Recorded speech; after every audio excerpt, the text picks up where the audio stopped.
We're going to be live on August 18th. That's a Tuesday at 12:30 p.m. Eastern, 9:30 a.m. Pacific for our next episode of Daily Coach TV. If you haven't tuned in to Daily Coach TV yet, it's a brand new live stream show, usually about 50 minutes long, and it's co-hosted by WNBA champion and Women's Basketball Hall of Famer Lin Dunn and Maryland Men's Basketball's Director of Process, Coach Josh Chambers.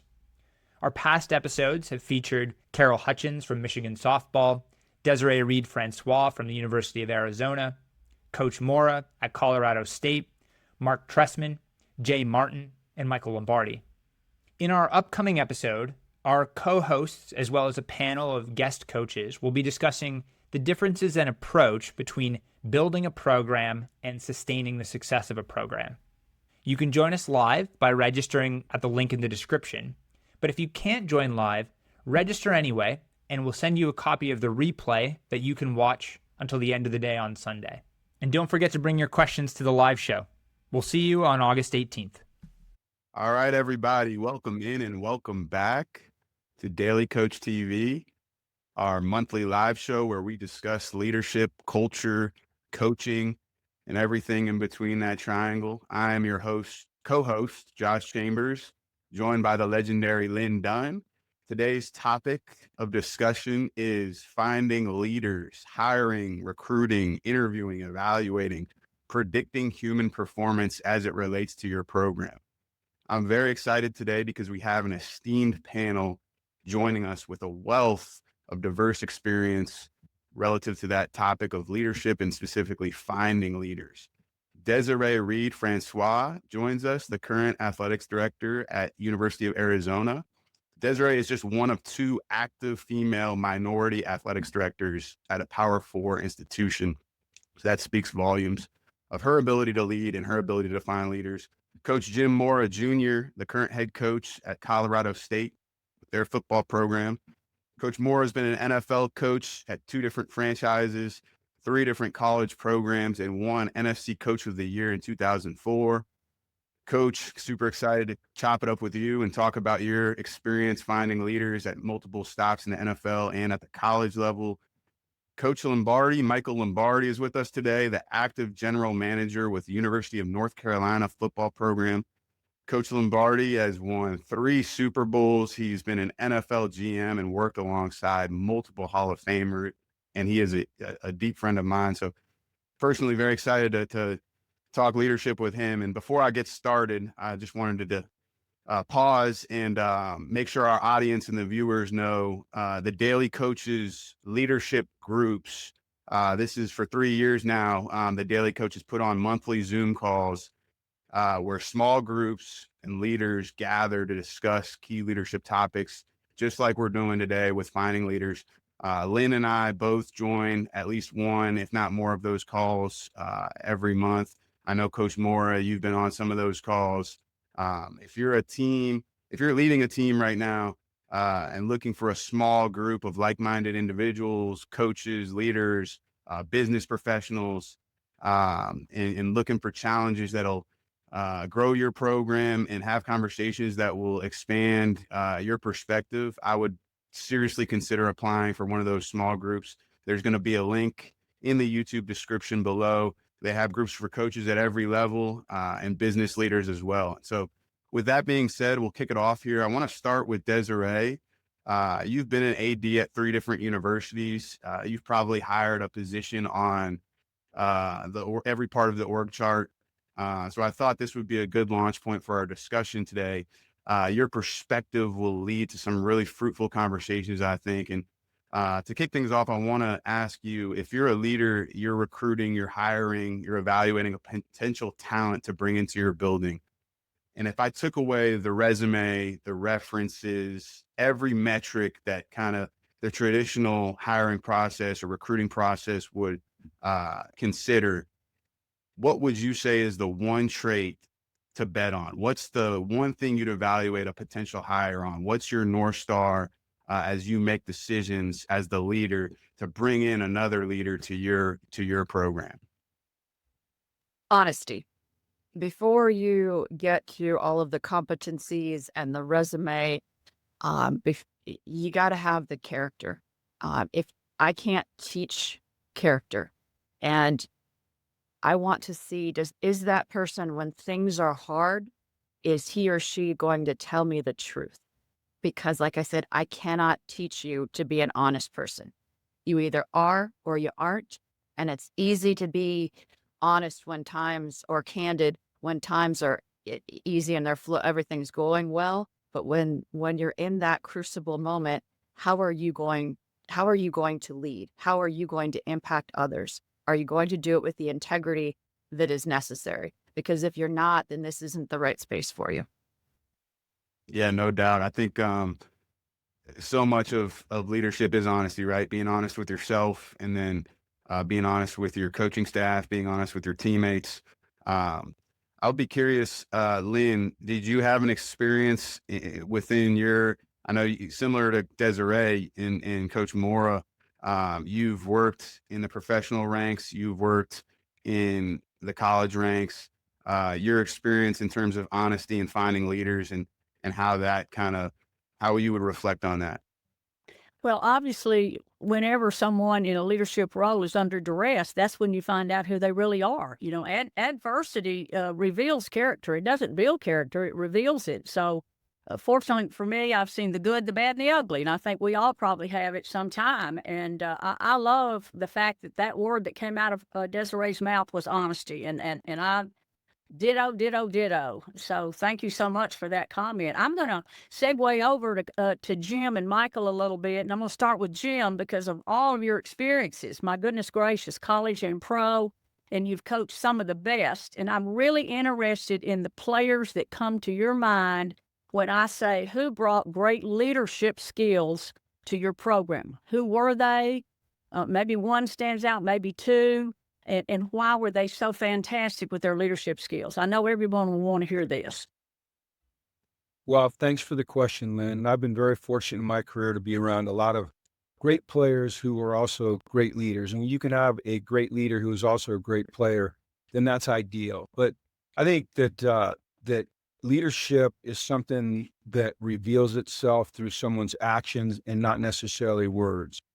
If your actions don't, now you have to be able to define what you're looking for, but if your actions don't match your words, then really you have no credibility. And I think the best leaders are people that are trustworthy, 100% trustworthy. And the way you gain trust is by being consistent in your actions, consistent in your words, consistent in the way you behave, consistent in the way that you embrace the culture that you're trying to create and refine all the time in your program, and then demonstrate the standard that is demanded to be excellent with consistency every single day. Great leaders have to be able to challenge without being demeaning. They have to be able to challenge their teammates to continue to strive, to raise the standard, to execute at a level of excellence, to reject excuses, to really live a certain way and think a certain way and have a certain mindset. I think that the one person that really stands out to me is Steve Young. And Steve Young is a Hall of Fame quarterback. He's a Super Bowl champion. He's a Super Bowl MVP. And I was incredibly fortunate at a young age to be able to spend time with Steve Young and the San Francisco 49ers. And I made it a point in team meetings to sit next to Steve because I wanted to see how he acted, how he behaved. And at this point in time, he was already a Super Bowl champion. He was already Super Bowl MVP. He'd been in the same offensive system for years and years and years. And yet every meeting he came into with an open notebook, paper, pencil, and an active mind, waiting to learn. And the offensive coordinator or the head coach would stand in front of the team and he'd be installing plays, talking about systems that Steve had run probably thousands and thousands of times. And yet Steve took meticulous notes every single time. So what a great example in the classroom for a young player. Here's our best player. Here's a Super Bowl MVP. Here's a guy who's been in the system forever. And he's still taking meticulous notes on the most basic plays that he's run thousands of times. And then that transferred out onto the field. Steve held himself and everyone else to a standard where the ball didn't hit the ground on a pass play. If he was supposed to carry out a fake full speed, he did it every single time, not 90% of the time, 100% of the time. and he demanded that everyone else do the same thing. If you were coaching Steve, he had high demands for you as a coach. Say Jerry Rice was out there and he was running a slant route and the ball was supposed to be on the front pad. And if Steve put it on the back pad and you said, hey, nice throw, he would challenge you as a coach. Hey, don't tell me that's a good throw. You said you need it on the front pad, you put it on the back pad. So I think all those little details and the demonstration consistently of them and living the standard and speaking the right way to your teammates, but first and foremost, building that level of trust is what makes a great leader. And Steve had all of those things. And he was a genuine person. He could be very demanding, but he had great empathy. And he was very relatable to his teammates. And Lynn, he had competitive greatness, which is a John Woodenism. And that meant when his best was needed, it was there. He's at his best when his best was needed. So that's the one that stands out. But I could tell you, we could probably talk all 60 minutes about some of the other guys that I've been fortunate to learn from. Well, that's so powerful. I hope our listeners are taking great notes and go back and listen to that again, because if you want an example of the great leader, there it is. Thank you so much, Jim, for that. Where are we headed now, Josh?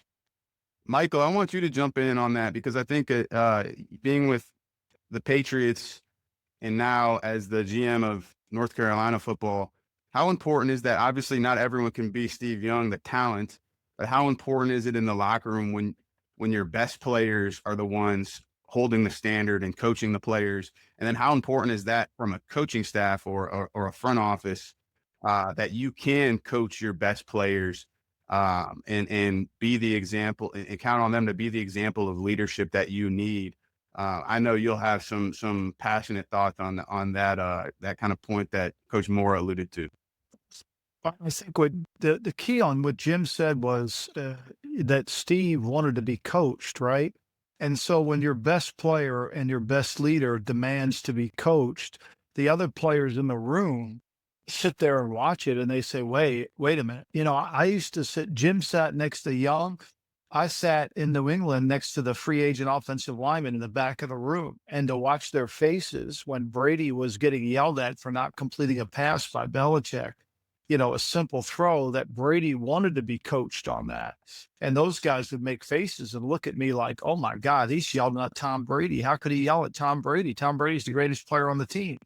And yet Brady welcomed that. And that's where, as a coach, that's the culture you want when your best player, what's that, the great Jeff Van Gundy line, that when your best player sets the tone of intolerance for anything that's in the way of winning, you've got a great culture. Well, that's true, And I think that's where Steve Young wanted it. And by demanding to be coached, by demanding to be better, I think we live in a world where we think great players don't want to be coached. We think Michael Jordan was self-made. Well, Michael Jordan wanted to be coached. If you go back and watch the Air documentary or Air movie, you can visualize seeing him he wanted to be the best he could be.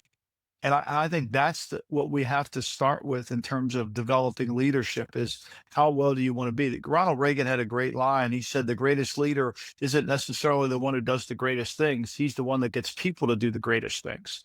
And I think that's what we're talking about with leadership. And I think what Young did was, Jim, I've heard that story where Walsh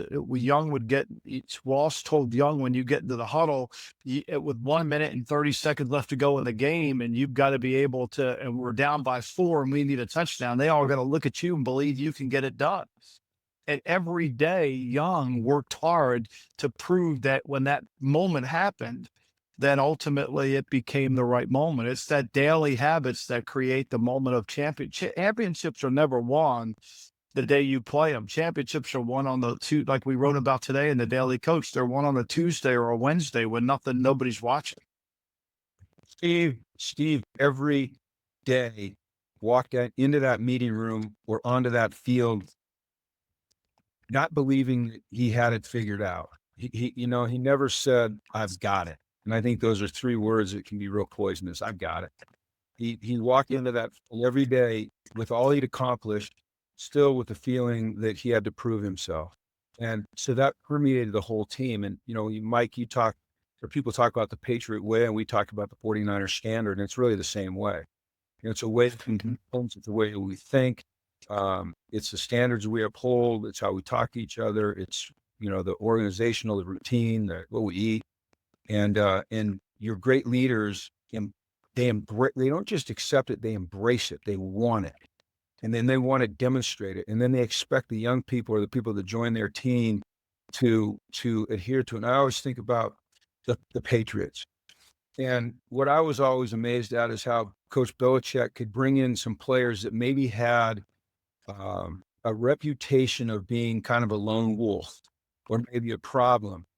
And he could bring them into the locker room with the Patriots, and those great leaders, the Vrabels and the Bradys and the Willie McGinnis, they could assert pressure on those players that were really talented, but maybe not team-oriented, and press them into becoming part of the Patriot way.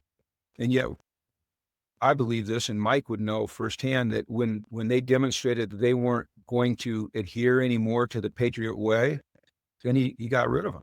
And Mike, you will confirm that. But I thought the leadership that those players showed allowed Bill to bring in players that maybe didn't initially fit the Patriot way, and the pressure put on them by the great players that were great leaders, they did conform.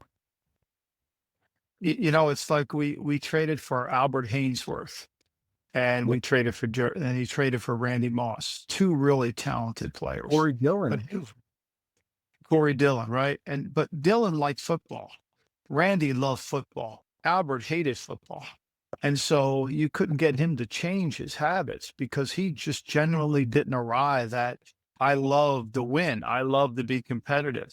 And, and whereas those other guys did. And so the thing that really makes it so obvious is, and I think, Desiree, you see this as an athletic director, the guys that don't change, they stick out like a sore thumb, and they make it easy to get rid of them because they're so bad.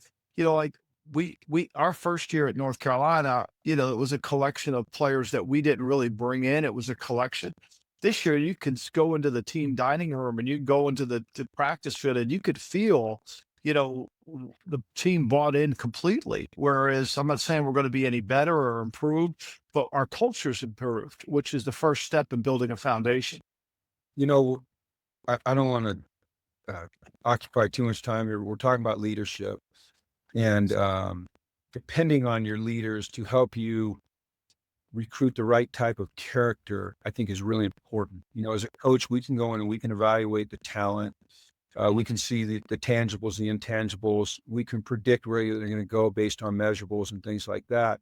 What I like to be able to do on official visits is pair the players on our team that I think embody what we want to be with the recruit, or at least get them around them in social settings. They may have a different host, but I want the players that I really trust, that really, really care about the team that I'm coaching. I want them to come to me and tell me at the end of the weekend, yes, he's one of us, or no, coach, we need to be careful, or no, coach, we need to steer clear, because when he let his hair down, he wasn't the same guy that you saw in your meeting with him. He wasn't the same guy as he was around the coaches. Or conversely, this guy is exactly what we need. We can win with this guy. We can build the program we want with this guy. So depending on your player leadership to help you with those decisions, I think is really important.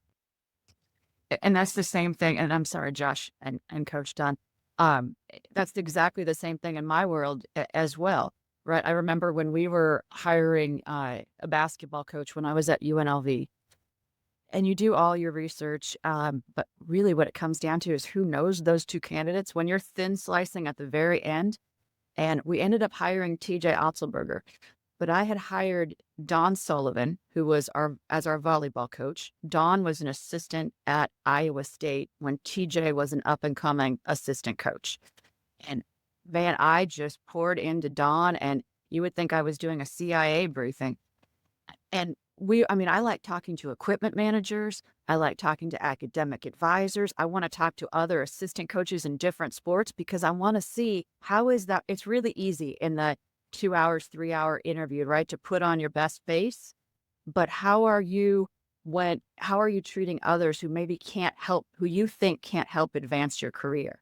That's what I really want to know. And I hear that from you, Coach Mora. You want to know about when you said let your hair down. That's what really kind of got me going on that too. I want to know when the lights are not on, how are you going to be?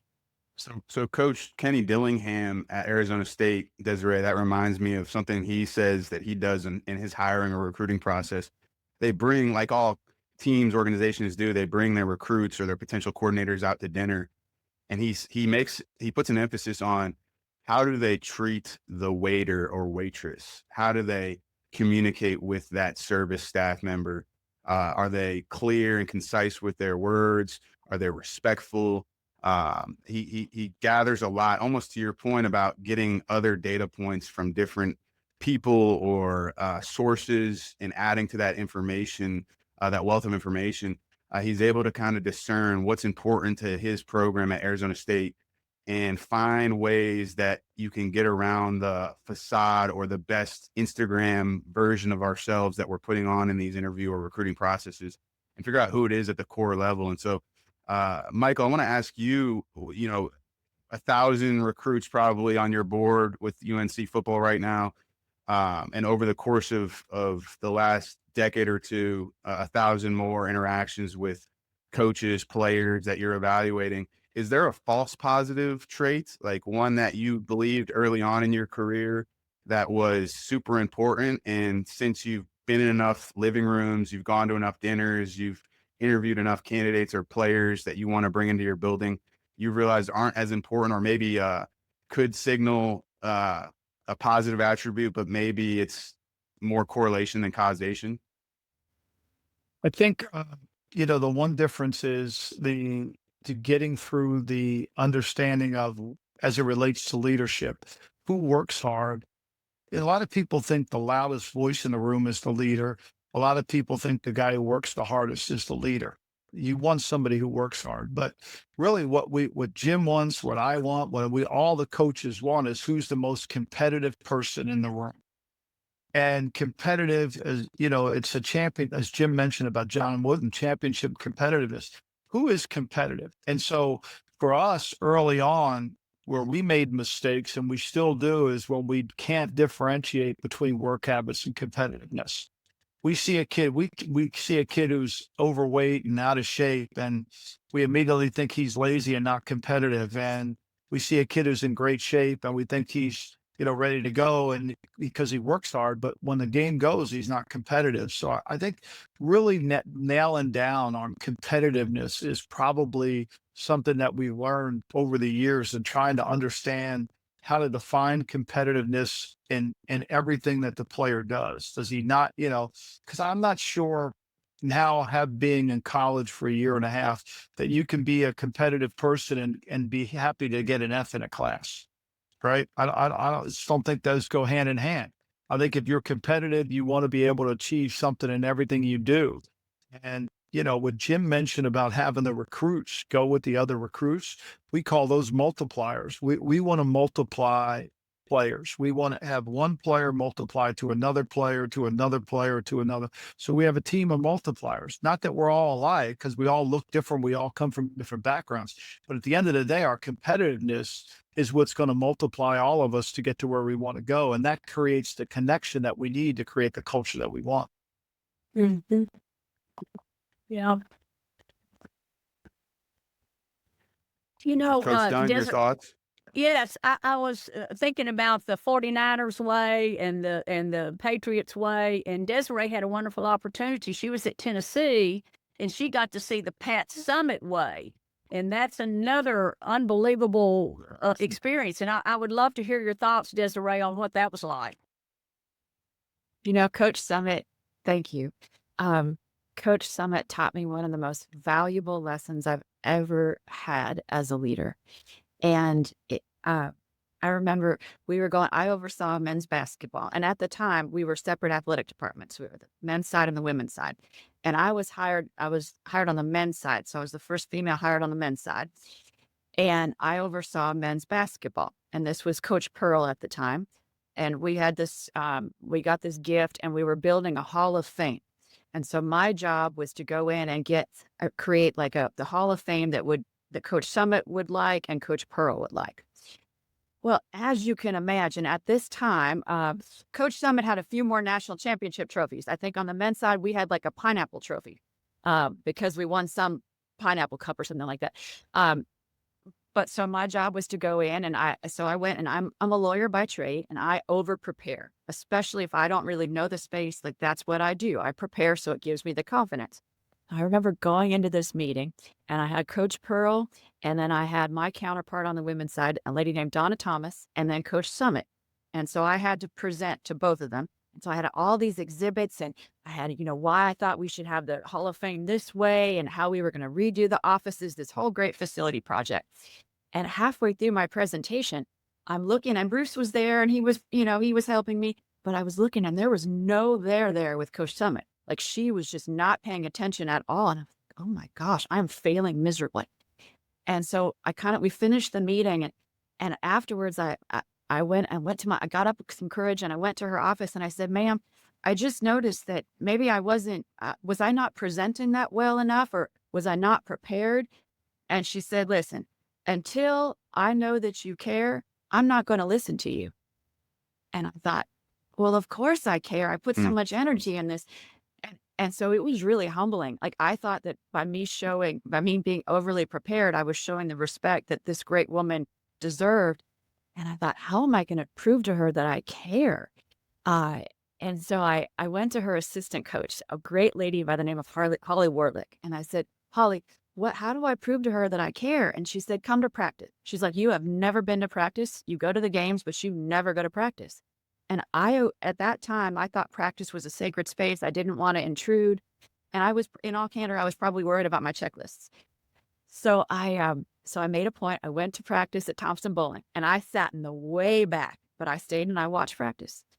And then nothing happened. So I went back again, and I went back again. And each time I went back, I got a little bit closer to the court.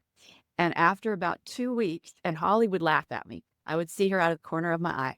But after about 2 weeks, Coach Summit said, all right, I see what you're doing. You come on down and you sit right here.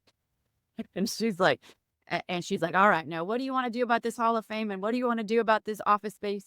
And I said, well, ma'am. And she's like, all right, you come to my office tomorrow and you give me all your little lawyerly plans. Okay. And I thought, you know what? That's the basis of leadership. People have to know that you care about them. Before anything else, you can have all these wonderful fancy books and phrases and et cetera, but you have to prove that you care. And Coach Summit taught me that. So thank you for asking me that question. Oh, that's wonderful. Thank you so much for sharing that story. That sounds just like Pat, doesn't it? Oh, gosh, I can hear her voice. Me too. I have a lady ball basketball in my home office, and it is front and center. And I find myself looking at that, and I just think, what would Coach Summit do? Well, I want to thank you guys for your high character and your selflessness, and your spending an hour plus with us. Lynn, any thoughts before we close down and say goodbye and get ready for our close session? Just grateful and thankful for you three joining us. Desiree, Jim, Michael, the things that you shared with us today are phenomenal. And we're just so thankful and grateful that you're always giving back. We sure appreciate you. I want to thank all the Thank you, listeners. everybody. I want to thank the panelists. Like, subscribe, sign up for those small groups. If this content resonated with you, you can get more of it monthly in our leadership groups. That link is below in the YouTube description. Thank you again, Coach Lombardi, Coach Mora, Desiree. I hope you guys have a great rest of your week, and we appreciate you. Coach Dunn, thank you as well. Thank you all.